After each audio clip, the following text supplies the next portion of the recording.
मगरिब ने कौमियत की बुनियाद किस पर रखी है?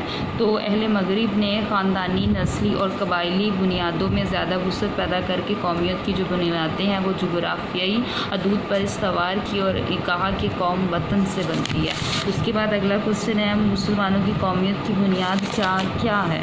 तो कौमियत की बुनियाद जो है, मुसलमानों की कौमियत की बुनियाद एक नज़रियाती कौमियत है जो ला इलाहा इल्लल्लाह पर कायम है, यानी ये कि नस्ल, रंग और वतन की बुनियाद नहीं बल्कि एक नज़रिए, एक अक़ीदे, एक कलमे की बुनियाद पर वजूद में आई है और इस नज़रियाती पहलू को नुमायाँ करने के लिए उसे मिलत कहा गया है।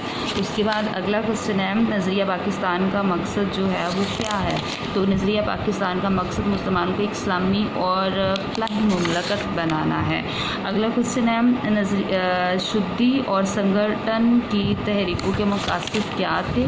तो इसका जो जवाब है वो ये आएगा, यहाँ से लेके हिंदुओं ने यहाँ से लेके तहरीक भी शुरू की। ठीक है, उसके बाद अगला क्वेश्चन जो है वो हम लोग पढ़ेंगे।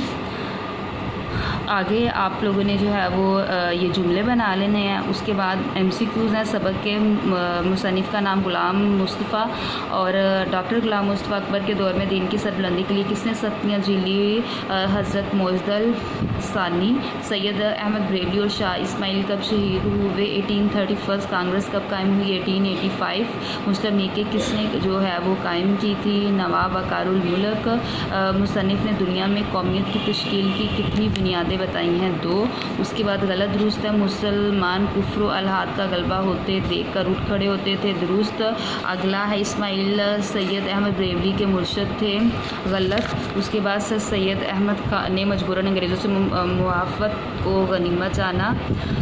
मुफाहमत को गनीमत जाना। दुरुस्त। पहली जंग अज़ीम में तुर्की ने अंग्रेज़ का साथ दिया। गलत। तुर्की को नुकसान पहुँचाने का वादा फ़रेब साबित हुआ। सही। मुसलमानों की कौमियत की बुनियाद मगरिब के तसव्वुर कौमियत से मुख्तलिफ है। सही है। उसके बाद जो है वो कॉलम है 1930। इलाहाबाद कांग्रेस 1885। मुस्लिम लीग 1906।